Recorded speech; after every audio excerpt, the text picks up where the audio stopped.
आप भी सुखी हो सकते हैं, खुशी हो सकते हैं, हार्मनी का अनुभव कर सकते हो। आपके मुख के ऊपर एक स्माइल हो, आपके मुख के ऊपर जो भाव है वो आनंद के हो, सुख के हो, हैप्पीनेस के हो। The story whispers. Look at the approach, look at the attitude, look at the way he is looking at life.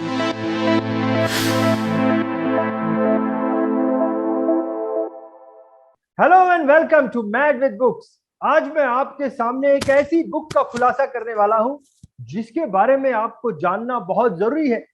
यह बुक आपकी जिंदगी में एक बहुत ही अच्छा शेप देने में आपकी मदद करने वाली है। यह बुक आपकी जिंदगी में भगवत गीता भी बन सकती है। देखिए, फ्रस्ट्रेशन तो हर इंसान की जिंदगी में आता है, लेकिन यह बुक आपको हैप्पीनेस का वादा करती है और इस बुक का नाम ही है प्रॉमिस ऑफ हैप्पीनेस। इस किताब को लिखा है ट्रेनिंग इंडस्ट्री के भीष्म पितामह मिस्टर मुरली मेहता जी ने। तो चलिए मिलाता हूं मैं आपको मिस्टर मुरली मेहता जी से और इस बुक के बारे में। यह बुक जो आपको हैप्पीनेस का प्रॉमिस करती है, इस बुक के बारे में डिटेल जानकारी लेने के लिए मिस्टर मुरली मेहता जी को बुलाता हूं। मिस्टर मुरली मेहता जी, मैं आपका मैड विद बुक्स के आज के इस प्रोग्राम में बहुत बहुत स्वागत करता हूं।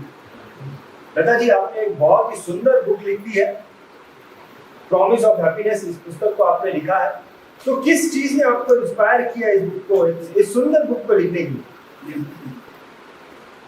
आपने एक बहुत सुंदर सवाल पूछा है।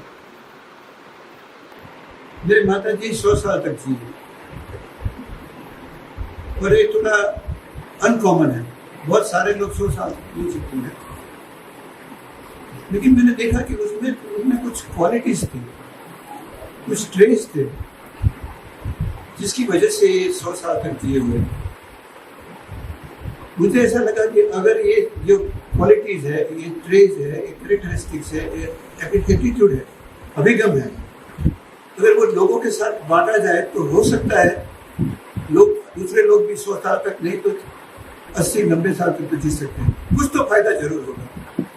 तो मैंने ये सोच से मेरे मदर का जो क्वालिटीज थी, एक ऐसी व्यक्ति जिस 100 साल तक जिए, वो क्वालिटीज थी, वो क्वालिटीज को मैंने एक किताब में डालने की कोशिश की है और ऐसी आशा है कि लोगों को इससे फायदा होगा, उनकी आयु लंबी होगी, जीवन में सुख का अनुभव करेंगे, बेटर लाइफ, हार्मोनियस लाइफ। आपकी माताजी से जो सीख ली और आपने ये किताब लिखी, तो क्या किन चीजों को आपने इस पुस्तक में डालने की कोशिश की? हमारे जो जीवन जीने का तरीका है उससे कुछ कभी कभी फ्रिक्शन होता है और हम घिस जाते हैं, दुखी हो जाते हैं। तो कुछ ऐसी क्वालिटीज है जो हमारा दुख को कम करती है। उदाहरण के तौर पे मैंने लिखा है इसमें कि live a life without complaints. अगर आप जीवन ऐसा जीना शुरू करोगे, कंप्लेंट नहीं करते हैं, तो आपके दुख बहुत कम हो जाएगी। Have no expectations. उदाहरण के तौर पे नो एक्सपेक्टेशंस होगा आपको, तो आपके जीवन में एक शांति का अनुभव होगा, आपको दुख दर्द कम अनुभव होगा। किताब में मैंने 3 हिस्से बनाए, what to do, what to have and what to be. हमें कैसे इंसान बनना चाहिए वो बताया है। ये किताब में जो मैंने चैप्टर्स लिखे हैं वो हर एक ही उद्देश्य है। हर एक चैप्टर का नाम मैंने चैप्टर नहीं दिया है, प्रॉमिस दिया है, प्रॉमिस 1, प्रॉमिस 2, प्रॉमिस 3, और एक ही उद्देश्य है कि आपको एक हैप्पीनेस का हर एक चैप्टर प्रॉमिस देती है। So every chapter is a promise of happiness. क्या बात, every chapter is a promise of happiness. Mehta ji, ये जो चैनल है इसे बिजनेसमैन ज्यादा देखते हैं, तो आपकी ये किताब बिजनेसमैन को कैसे मदद कर सकती है उसको बिजनेस को बढ़ाने में? ऐसा कहते हैं कि जब भी आप मिलने को जाते हो तभी आप अपना डील क्लोज कर देते हो। चाइनीज प्रोवर्ब है कि अगर आप हंसना नहीं जानते तो दुकान मत खोलिए। अच्छा, ऐसा जरूरी है कि आपके मुख के ऊपर एक स्माइल हो, आपके मुख के ऊपर जो भाव है वो आनंद के हो, सुख के हो, हैप्पीनेस के हो। जो इंसान हैप्पी होता है उसके सफल होने की संभावना बहुत ज्यादा है। जो इंसान हैप्पी नहीं है उसकी सफल होने की संभावना थोड़ी कम हो जाती है। हैप्पीनेस अपने साथ इमेजिनेशन लाती है, क्रिएटिविटी लाती है, बोल्डनेस लाती है, और बहुत सारे वर्च्यूज आते हैं। ये सब वर्च्यूज को मिला के एक ऐसा इंसान खड़ा हो जाता है कि जो रिस्क लेने के लिए तैयार है, बड़ा बिजनेस कर सकता है। तो कोई भी बिजनेसमैन हो, इसमें इसमें जो क्वालिटी लिखी गई अगर वो डेवलप करे तो 100% उसके बिजनेस में फर्क आएगा। तो मेहता साहब, आपका क्या कहना है? जनरली एक बिजनेसमैन की सोच ऐसी होती है कि मुझे बिजनेस मिला और उसके बाद में मुझे हैप्पीनेस मिली। तो क्या आप ऐसा कहना चाहते हैं कि पहले मुझे हैप्पीनेस लानी है और वो मुझे बिजनेस देगी? उल्टा है? That's what you want to say? मैं ऐसा कहता हूँ, एक साइकिल है। ओके। शुरू होता है साइकिल, ये साइकिल शुरू होता है हैप्पीनेस से। आप हैप्पी बन के बिजनेस करना शुरू कर दीजिए और देखिए कि वो और बिजनेस आएगा, आपको और खुशी मिलेगी, और बिजनेस आएगा और खुशी मिलेगी, एक साइकिल शुरू हो जाएगी। लेकिन पहले हैप्पी होना बहुत जरूरी है। दुखी होकर बिजनेस करना मुश्किल है। When you are happy you attract other people towards you. Mehta साहब, आपकी बुक को मैंने पढ़ना शुरू किया है और मैंने इसमें देखा मेहता साहब कि आपने कुछ 16 कहानियां लिखी हैं, छोटी छोटी कहानियां आपने लिखी हुई है। उसका क्या पर्पस है? कहानियों को लिखने का क्या पर्पस है? कहानी किताब में क्या, पहले पन्ने से लेके आखिरी पन्ने तक एक ही बात है, खुश रहो, be happy, be harmonious in life. एक कहानी, हर एक कहानी के अंत में एक टाइटल है, द स्टोरी विस्पर्स। स्टोरी एक मैसेज देती है, आपके कान में आके हल्के से एक मैसेज देती है, और वो मैसेज भी आपको कैसे हैप्पी होना वो बताता है, हाउ टू बी हैप्पी। उदाहरण के तौर पे एक कहानी है, उत्तर काशी दक्षिण काशी। वो कहानी में कहते हैं कि जहाँ आखिर में जाना है उसके लिए तैयार होना बहुत जरूरी है, उसके लिए तैयार होना, उसके लिए तैयारी करना। और अगर आप तैयार हो जहाँ जाना है उसके लिए, तो आपको खुशी मिलेगी ही मिलेगी। एक और भी है, बहुत सारे है उसमें से, be a good nature person, you will be like a magnet, you will attract people, you will attract happiness, you will attract success if you are a good natured person. अगर आप रूड हो तो लोग आपसे भाग जाएंगे। You are a good natured person, you will be a person to go to. So there are things in this book which will help you find peace in life, harmony. तो मेहता साहब, मैंने एक चीज और इस पर गौर की कि आपने काफी सारे जोक्स इसके अंदर डाले हैं। थोड़ा आसान होगा मुझे समझने के लिए, क्या आपके दिमाग में थे जोक्स डालने के वक्त जब आपने जोक्स डाले इसमें? पहली बात तो ये book indirectly is a tribute to my mother. उसके जीवन में से मैं जो सीखा उसकी बातें हैं। दूसरी बात यह है कि मेरे मदर को जोक्स बहुत पसंद थी। अच्छा। और हम दिन में 2 दफा बातचीत करते थे, सुबह शाम। तो एक दफा तो जोक कहना ही था। मैं जोक कहता था, वो दूसरी जोक कहते थे, कभी मेरी जोक को एक्सटेंड करते थे। तो एक तो उनकी याद में ये मैंने किया हुआ, लेकिन उससे एक दूसरी वजह है। दूसरी वजह थोड़ी टेक्निकल है।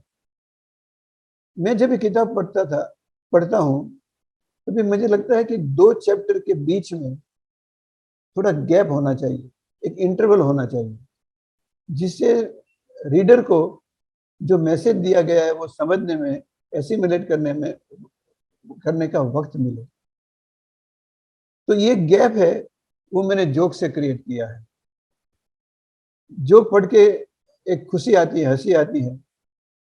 So now the brain is ready for the change and the new message, which is heavier than the joke. So it is for making the brain ready for the next message, basically. तो कोई एक मेहता साहब कोई joke बोलना चाहोगे कि ये माहौल में भी थोड़ा सा मजाकनुमा माहौल बन जाए? एक इंसान के सर पे बहुत कम बाल थे, समझो 5-6 बाल थे। अच्छा।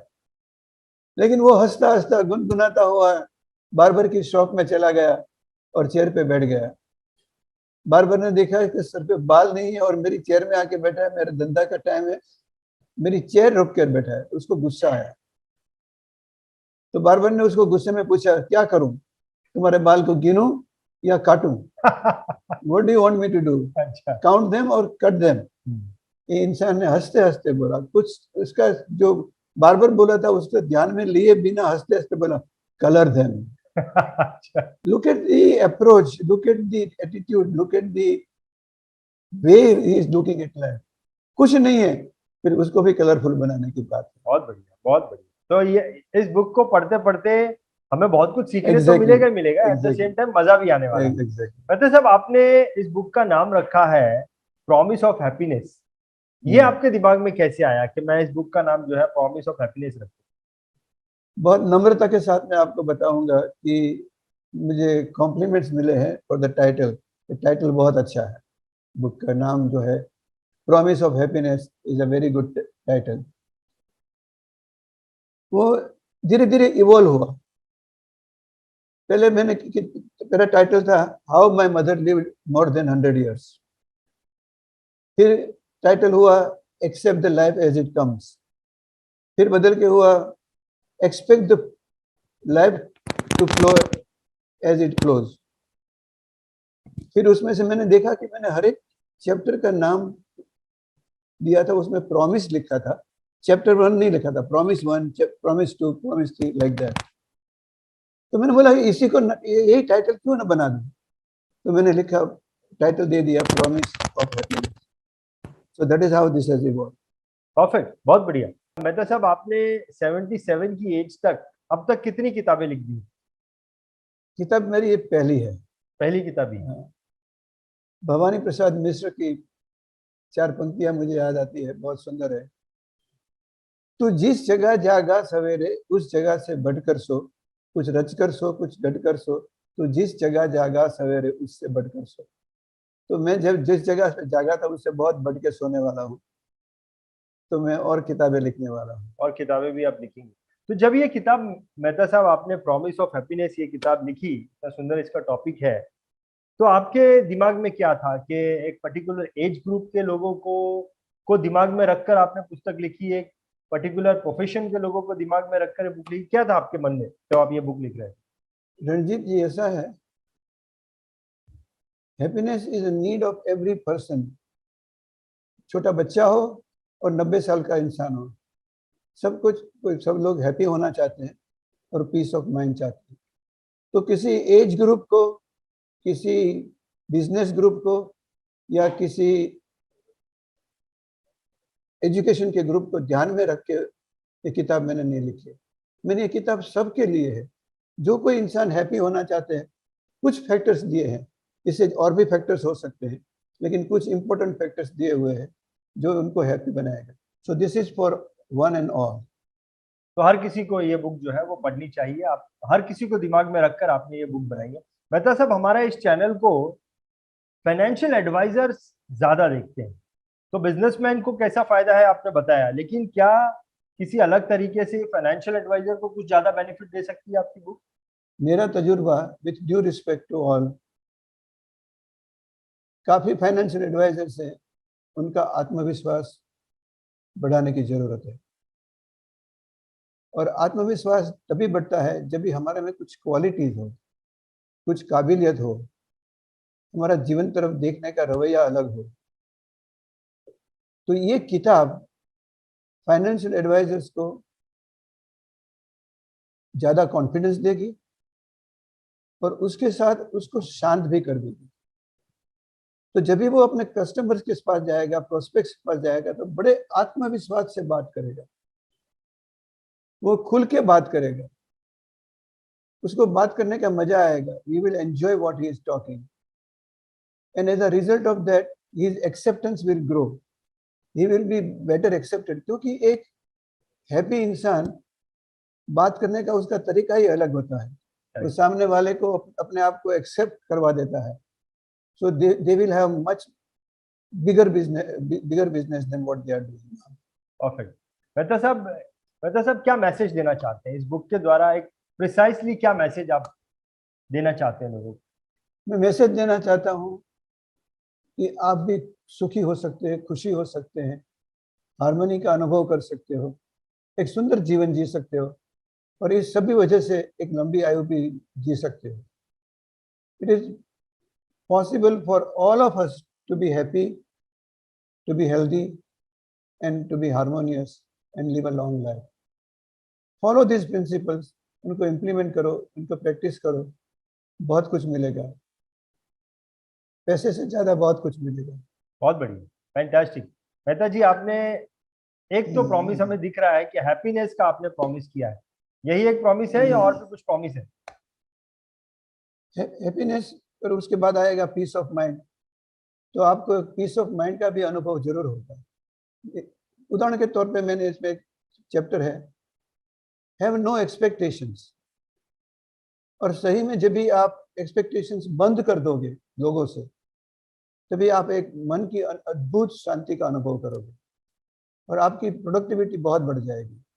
क्योंकि जो शांत दिमाग कर सकता है वो उबलता हुआ दिमाग नहीं कर सकता। परफेक्ट, बहुत बढ़िया। मेहता जी, एक चीज तो मेरे को समझ में आई आपसे बातें करके कि किसी भी काम को शुरू करने की कोई एज नहीं। 77 की एज में आपने अपनी पहली पुस्तक लिखी, तो बहुत सारे यंगस्टर्स हैं, उन्हें ऐसा लगता है कि 40 की एज हो गई, 50 की एज हो गई, अब हम क्या करें, बहुत समय निकल गया।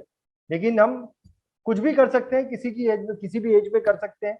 आपने उसका एग्जाम्पल हमारे सामने रखा है और अब आप बहुत सारी बुक्स लिखने भी वाले हैं आगे चल के। ग्रेट मेहता जी, मैं आपको बहुत बहुत धन्यवाद करना चाहूंगा कि आपने इतनी सुंदर बुक को जो है वो रिलीज किया और बहुत सारे लोगों को आप हैप्पीनेस बांट रहे हैं। और मुझे पूरा यकीन है कि इस एपिसोड को देखने के बाद बहुत सारे लोगों को मोटिवेशन मिलेगा इस बुक को पढ़ने के लिए, और बहुत सारे लोग अपनी जिंदगी में हैप्पीनेस लेके आएंगे और उस हैप्पीनेस की वजह आप होंगे। मेहता साहब, बहुत बहुत धन्यवाद आपकी। Thanks for the invitation.